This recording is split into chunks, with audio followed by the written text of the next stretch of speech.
warahmatullahi wabarakatuh. Halo semuanya, perkenalkan nama saya Tanti. Saya sebagai moderator dari talk show Edit Linguistik. Kali ini kita akan kedatangan dua narasumber yang akan membahas mengenai cerdas memilih kata. Yuk kenalan langsung. Boleh Akang Teteh memperkenalkan dirinya terlebih dahulu? Baik, halo teman-teman semua, perkenalkan nama saya Lisya Rizkiani. Halo teman-teman, nama saya Ali Bagorafi. Yuk teman-teman langsung ke sesi selanjutnya.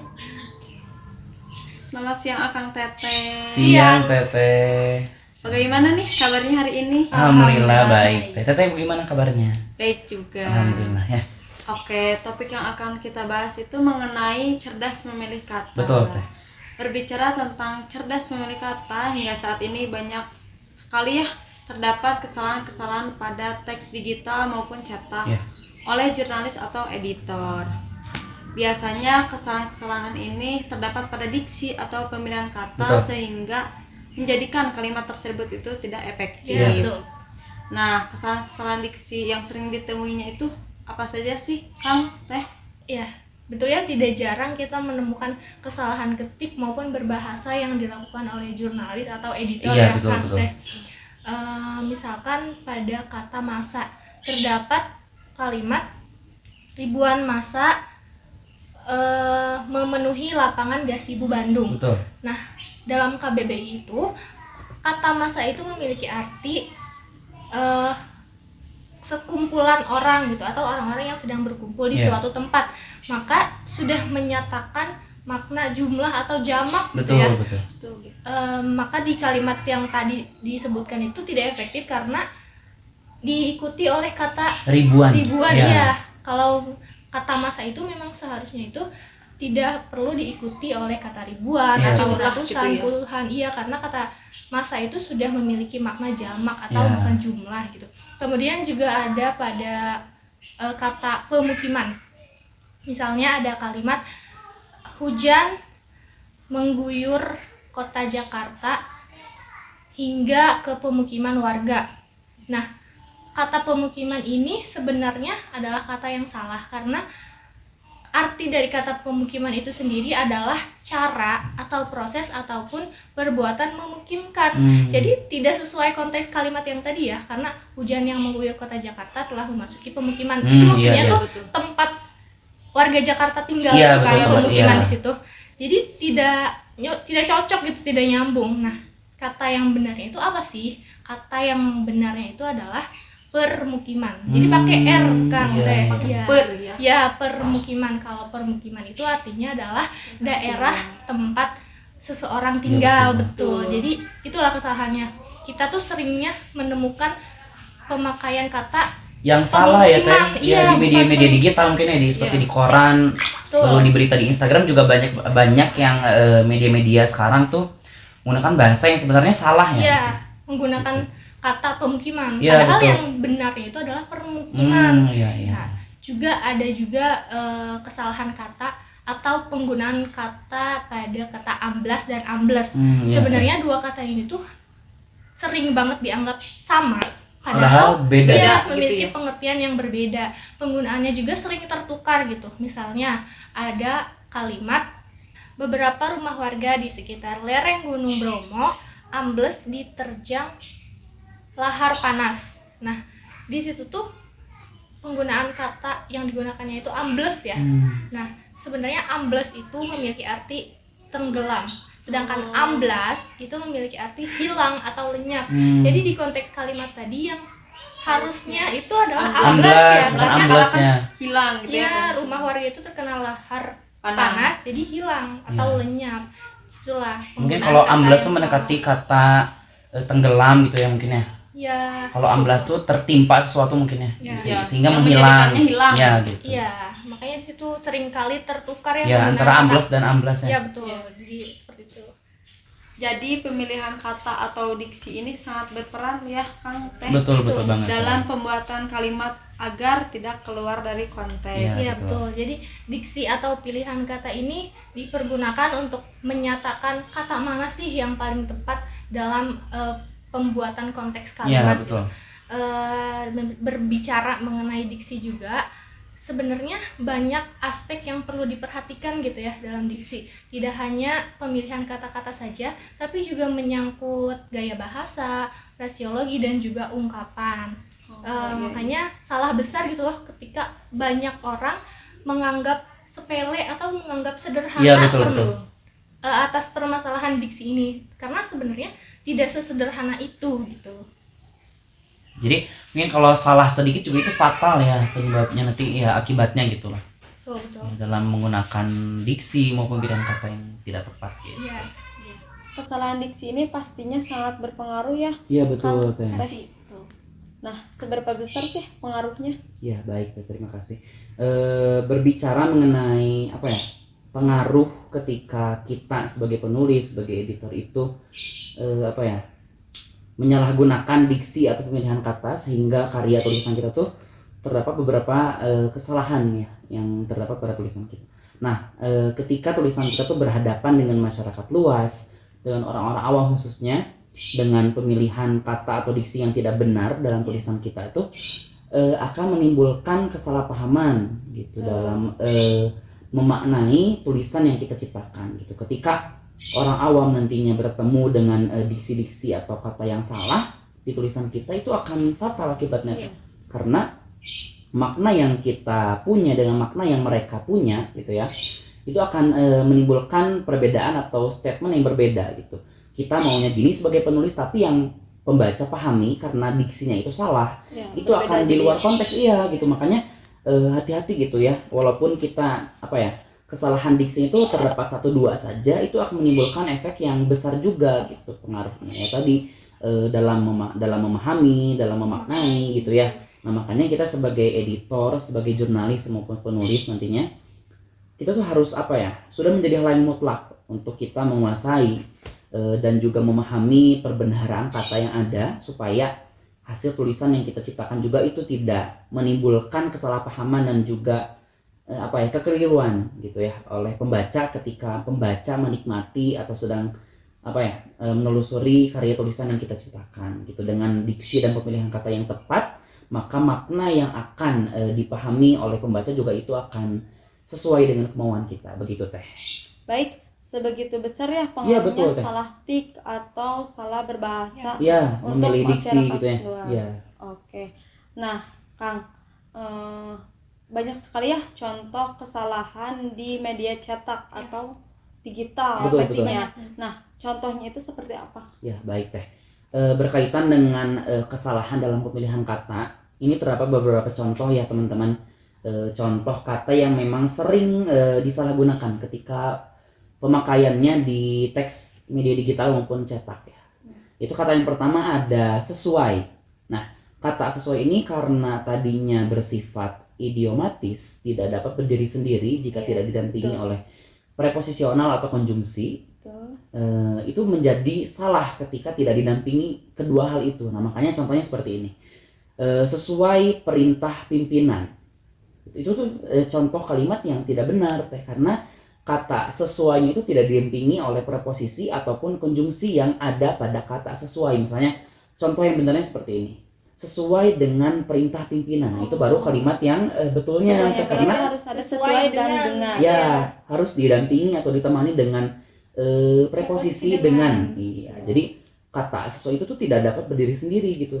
Jadi kata sesuai dengan preposisional dengan itu harus harus berdampingan, tidak dapat dipisahkan. Makanya ketika kata sesuai tidak didampingi dengan kata dengan gitu ya, itu tuh akan menimbulkan hal yang rancu dan tidak menjadi kalimat yang efektif. Iya betul. Lalu contoh yang keduanya itu ada terdiri. Ini seringkali terdapat kesalahan nih di media-media cetak, misalnya di koran itu sangat banyak sekali lah ini. Nah contohnya seperti ini, sejumlah mahasiswa IKIP misalnya yang lulus seleksi beasiswa Australia terdiri 3 orang mahasiswa. Nah itu sama tadi konteksnya dengan kata sesuai. Tidak efektif. Iya betul, tidak didampingi dengan preposisional atau konjungsi setelah kata terdiri. Nah yang baik itu seperti apa sih? Nah contoh yang benar itu seperti ini, sejumlah mahasiswa IKIP yang lulus seleksi beasiswa Australia terdiri atas atau terdiri dari gitu. Jadi harus didampingin dengan konjungsi atas atau dari supaya kalimatnya itu menjadi efektif dan tidak menimbulkan kerancuan. Kalau misalnya tidak didampingi dengan dari atau atas, itu akan menimbulkan apa ya? Suatu ya kerancuan tadi. Makanya ketika pembaca membaca tulisan itu tuh, apalagi kita sebagai orang bahasa greget gitu loh ya. Pasti punya rasa itu akan memperbaiki gitu. Dan apa ya? Ketika kita menjadi orang bahasa tuh melihat yang salah tuh ya pengen buru-buru cepet apa ya maksudnya dibetulkan gitu ya. Gitu ada esensi tersendiri. Makanya wajib bagi kita ya tidak hanya orang bahasa gitu dalam memiliki penguasaan dan pemahaman terhadap tata letak atau tata penulisan kaidah kebahasaan gitu, supaya ketika kita menciptakan tulisan itu tidak apa ya menimbulkan kerancuan atau kebingungan kepada pembaca gitu. Lalu contoh yang selanjutnya lagi ada kata bergantung teh. Ya, bergantung. Misalnya gini contoh kalimatnya. Keberhasilan seseorang itu bergantung usaha, kreativitas, dan inovasinya. Nah, ini juga sama tadi konteksnya. Ketika kata bergantung tidak didampingi oleh pada, konjungsi pada, itu akan menimbulkan kerancuan lagi. Juga, ya. Itu karena ketika seseorang sukses bergantung usaha, itu bingung ya, rancu. Nah, makanya inisiatifnya gini, ketika membetulkannya menjadi kalimat efektif itu harus didampingi dengan pada gitu ya, supaya rinci gitulah kalimat yang kita buat sehingga menimbulkan kalimat yang efektif. Itu teh contoh-contoh yang memang sering terjadi dalam dunia digital maupun media cetak. Dan jika teman-teman nih ingin lebih mengetahui contoh-contoh yang terdapat pada kesalahan diksi atau pemilihan kata, teman-teman bisa membeli buku edit linguistik ini teman-teman ya. Ini karya dosen kita ya, ini karya Ibu Eli gitu, bisa dibeli di Koperasi IKIP ya. Ya, Koperasi IKIP. Harganya sekitar 60.000 lah, cukup terjangkau untuk buku ya. Gitu. Jadi teman-teman yang mau mengenal lebih jauh ya mengenai contoh-contoh tadi ya supaya tidak bingung ya, bisa kalian dapatkan buku ini di Koperasi IKIP Siliwangi. Begitu teman-teman. Begitu teh. Selain kesalahan pada diksi atau pemilihan kata, ada juga kesalahan pada penggunaan kata hubung atau yang disebut dengan konjungsi. Nah, seperti apa sih Kang Teh penggunaan kata hubung atau konjungsi yang seharusnya? Betul ya, memang sering banget kita menemukan kesalahan konjungsi pada teks digital maupun cetak. Seperti misalnya penggunaan komanya, apakah konjungsi itu diawali atau diikuti oleh koma atau bahkan tidak memerlukan koma. Nah, pada konjungsi ini ada 3 macam konjungsi. Yang pertama itu ada konjungsi intra kalimat yang harus didahului. Didahului oleh koma. Konjungsinya itu bermacam-macam, ada kecuali, namun, padahal, tapi, yakni, kemudian juga yaitu, seperti dan masih banyak lagi. Nah, konjungsi ini itu memerlukan koma sebelum konjungsinya gitu. Misalnya pada kata kecuali. Ya, pada kata kecuali ibu menyukai semua sifat ayah, koma kecuali sifat pemarahnya. Jadi kecuali koma gitu. Bukan koma dulu baru kecuali. Iya, koma dulu baru kecuali gitu. Jadi konjungsi ini tuh harus didahului oleh koma. Gitu. Koma dulu baru konjungsinya. Gitu. Kalau intra kalimat ini. Kemudian untuk jenis konjungsi yang kedua itu ada konjungsi intra kalimat yang tidak memerlukan koma ya Kang. Gitu. Di sebelumnya, di setelahnya juga tidak ada koma. Ya, betul. Contoh konjungsinya itu bermacam-macam juga ya. Ada agar, bahwa, jika, karena, maka, sehingga, dan lain sebagainya. Nah, contoh kalimatnya seperti ini teman-teman. Aku harus rajin belajar agar naik kelas. Nah, kata agarnya itu kan konjungsi ya, konjungsi intra kalimat. Itu tidak memerlukan koma gitu sebelum maupun setelahnya. Jadi ya udah polosan aja, nggak usah pakai tanda baca gitu ya. Maksudnya nggak usah pakai tanda koma gitulah. Gitu. Kemudian yang ketiga itu ada konjungsi antar kalimat ya Kang, yang diikuti oleh koma. Jadi setelah konjungsinya itu harus baru ada koma gitu ya. Tapi ini tuh konjungsi antar kalimat. Jadi yang menghubungkan antara kalimat sebelumnya menjadi yang ke kalimat baru gitu. Ya, gitu betul. Ya. Contoh kalimatnya seperti ini. dengan demikian gitu. Misalnya gini, pimpinan sudah hadir di ruangan, dengan demikian, rapat bisa segera dimulai. Nah, jadi apa ya? Dengan demikian itu kan konjungsi ya, konjungsi antar kalimat. Nah, setelahnya tuh ada komanya. Nah, itu yang tepat, bukan di sebelumnya tapi setelahnya gitu. Dengan demikian, rapat bisa segera dimulai. Nah, itu yang benar. Nah, teman-teman kalau ingin mengetahui lebih dalam lagi ya tentang penggunaan konjungsi itu, ada yang didahului koma, yang tidak memerlukan koma, dan juga diikuti oleh koma, kalian bisa membeli lagi. Iya betul. Lagi-lagi kalian harus membeli buku ini sih teman-teman, karena buku ini sangat bermanfaat sekali bagi kita sebagai anak bahasa ya, khususnya dan umumnya bagi masyarakat luas untuk bisa memahami dan cerdas memilih kata. Ini tagline bukunya, cerdas memilih kata teman-teman. Jadi tidak salah kalau teman-teman beli buku ini, sangat bermanfaat sekali ya. Ini bikin dosen kita loh, ini Bu Eli ya. Masya Allah sekali gitu. Jadi memang ketika menggunakan konjungsi ini tuh sangat terdapat banyak kesalahan-kesalahan. Terus ketika tadi saya mencari contoh yang lainnya itu di internet masih banyak yang berseliweran menyalahgunakan kata konjungsi itu gitu. Jadi masih kurang tepat gitu. Karena karena ketika di media itu tuh seringkali terdapat yang yang tersebar luas itu malah yang salahnya gitu.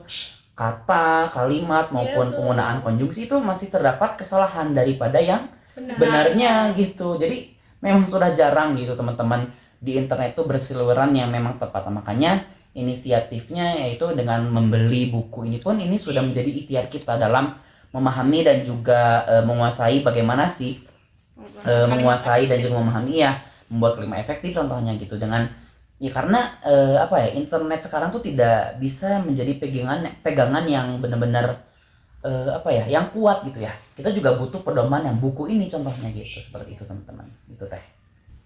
Jadi begitu ya teman-teman, penggunaan diksi, pemilihan kata, dan konjungsi. Ya, baik. Ada lagi teh yang mau ditanyakan? Sudah cukup Akang Teteh. Oh iya, baik. Terima kasih kepada Akang Teteh telah menyempatkan waktunya untuk berbagi ilmu kepada teman-teman semua. Sama-sama Teteh. Jadi kami juga terima kasih kembali mungkin, dan mohon maaf juga bila ada kata-kata yang mungkin kurang dimengerti dan juga kurang berkenan di hati-hati teman sekalian ya. Mohon maaf gitu. Oke, terima kasih Kang Teteh. Ya, sama-sama Teteh. Kami undur diri. Iya.